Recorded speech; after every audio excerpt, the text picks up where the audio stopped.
It wasn't the money that broke me first. It was the air. I remember the exact moment I noticed it. I was sitting at the kitchen table, the same table where I paid bills every month without drama, without panic, a cup of tea in front of me, morning light coming through the window, normal life. Then I opened another envelope from the HOA, and the room felt smaller, not metaphorically, physically.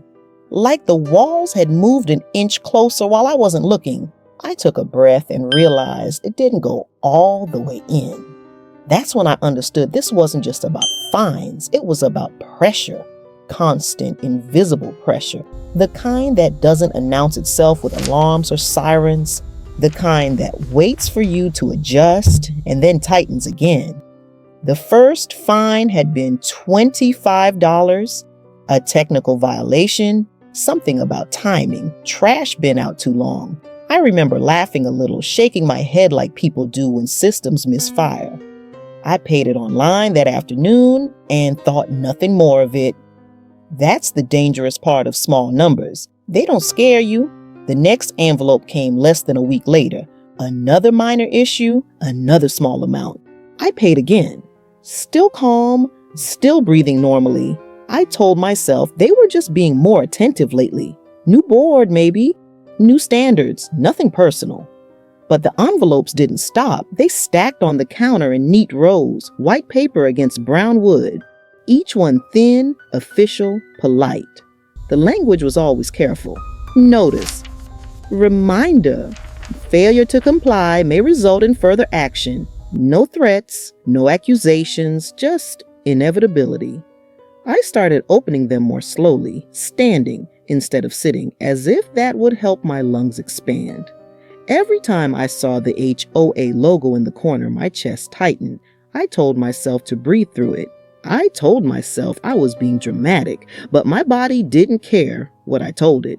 It reacted before my mind could catch up. One afternoon, I spread the notices out on the table to make sense of them.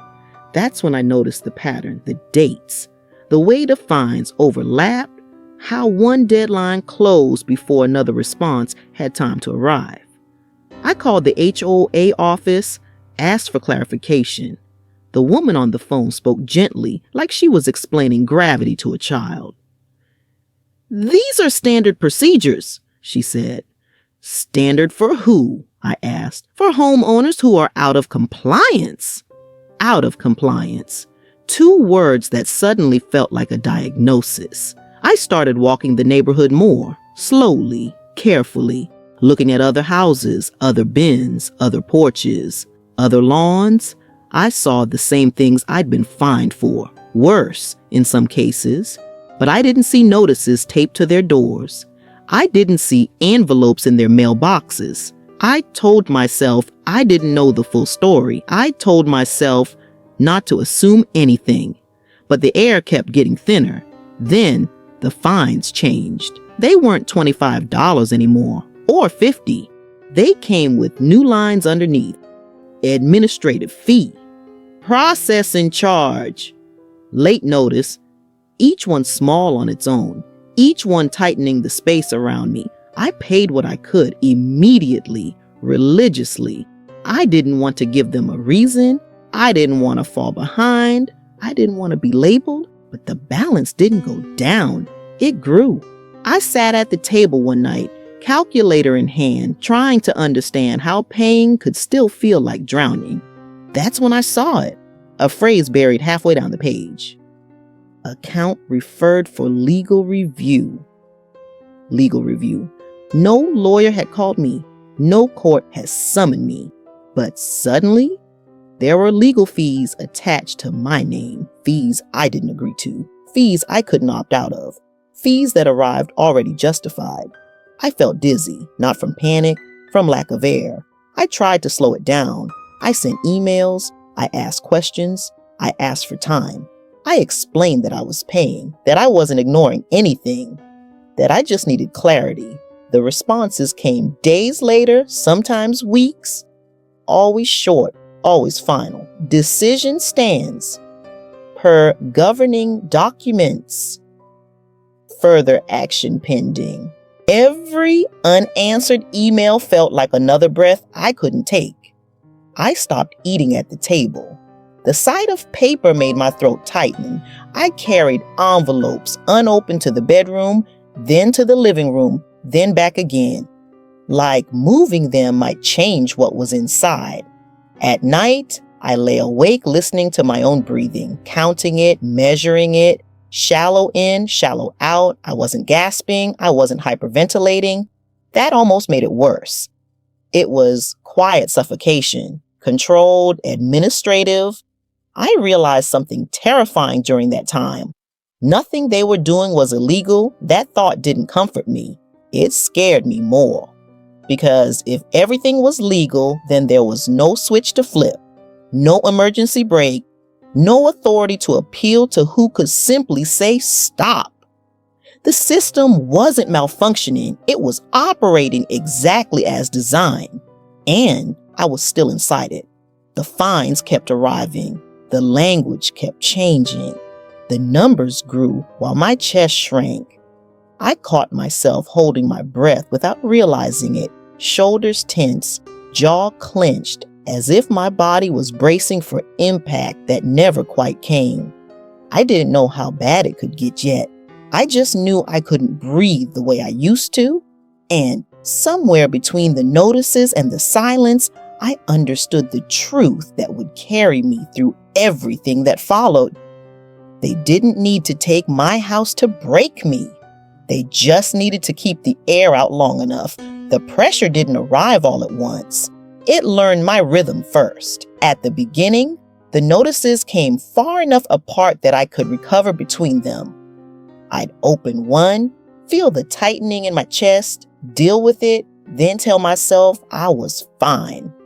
I'd breathe deeply, remind myself I was being responsible, that this was temporary. Then the gap started closing. An envelope would arrive before the last issue felt settled. Sometimes two in the same week. Sometimes a follow-up before I even received a response to my question. The table filled up again, but this time I didn't line the papers neatly. I let them overlap, edges crooked, like they refused to behave no matter how carefully I handled them. The fines didn't jump suddenly. They crept. 25 became 50. 50 became 100. Then the numbers stopped being round at all. 187, 212, 300 with something extra tacked on underneath, explained in language that looked precise but felt slippery. Administrative handling, review processing, compliance monitoring. Each phrase sounded small, necessary, reasonable. But together, they formed something heavier than money. They formed weight. I remember sitting at the table one afternoon, staring at the latest notice and realizing my shoulders were up near my ears. I had been holding myself tight without knowing it, like my body expected something to fall. I started feeling it everywhere, in the way my stomach stayed knotted, in how my breathing never fully relaxed. Even when I wasn't opening mail, I was preparing for it. The camera outside my house became part of the fear, not because it showed anything dramatic, but because I kept imagining someone watching, inspecting, waiting. I found myself adjusting small things automatically, moving a bin a few inches, checking a light switch twice, just in case. I was trying to create air where there wasn't any. When the notice about legal review turned into legal involvement, I had to sit down. The words blurred for a moment, not because I couldn't read them, but because my chest felt hollow, like the space where air should be had been replaced by something solid. I hadn't missed a mortgage payment.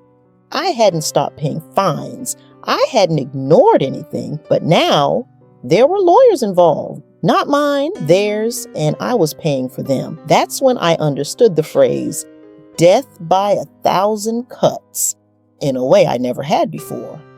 This wasn't one massive blow. It was controlled bleeding. Each fee small enough to justify. Each step framed as routine. Together, unstoppable.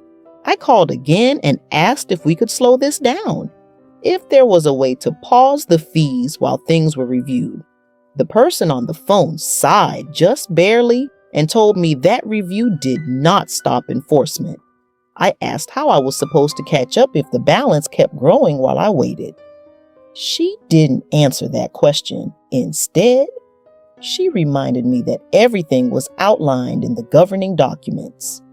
Those documents became my enemy and my obsession.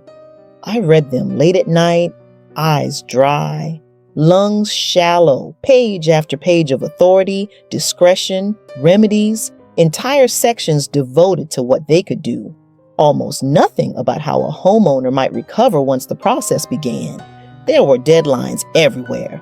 Windows that opened briefly and closed quietly. If you missed one, it didn't matter why. The process moved on without you. That realization tightened something deep in my chest. I started paying attention to my breathing consciously. Inhale for 4, hold, exhale for 4. It helped for a few seconds, then another email would arrive, or another notice would appear in the mailbox, and the room would shrink again. The camera angle on my own life felt tighter, like someone was slowly zooming in, closing off the edges. There was no single moment where I could say, this is where it went wrong. It was always incremental, always justified. That's what made it terrifying.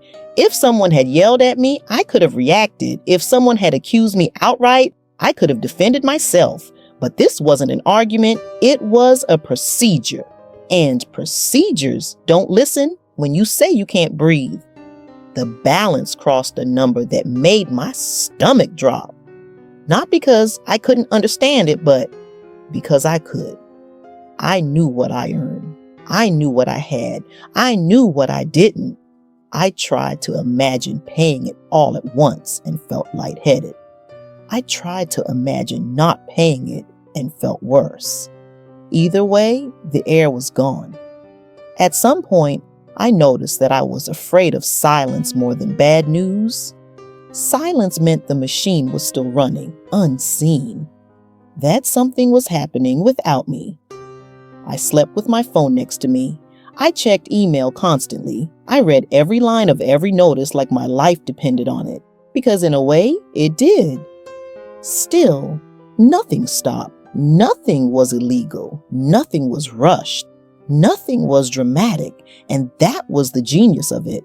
The system didn't need to crush me all at once. It just needed to keep tightening until breathing felt optional. By the time I realized how much the pressure had changed me, I wasn't fighting anymore. I was just trying to stay conscious inside it. The breaking point didn't come with a shout. It came with a sentence. I remember reading it slowly, the way you read something when you're afraid of misunderstanding it. My finger traced the line on the page as if touch could change the meaning. Partial payments are not accepted at this stage. That was it. No explanation, no apology, no alternative offered. Just a closed door. I sat at the kitchen table with that sentence in front of me and felt the air leave my body completely. Not in a dramatic way. Not a gasp. It was quieter than that. Like the last bit of pressure escaping a sealed room, leaving everything heavy and still. Up until then, I'd believed there was always something I could do. Pay something, explain something, adjust something. As long as I was moving, as long as I was responding, I thought I could keep myself above water. That sentence told me movement no longer mattered. I tried anyway. I called and asked if there had been a mistake, if someone could review it again, if there was any flexibility at all. The man on the phone was polite in the way people are when they're repeating policy, not having a conversation. Once an account reaches this phase, he explained, payment must be made in full. I asked what this phase meant.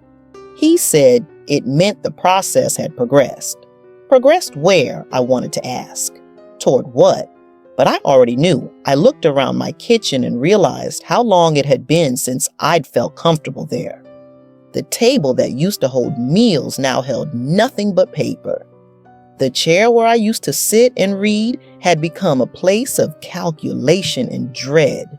Even the room felt different, smaller, lower, like the ceiling had dropped an inch every time a notice arrived.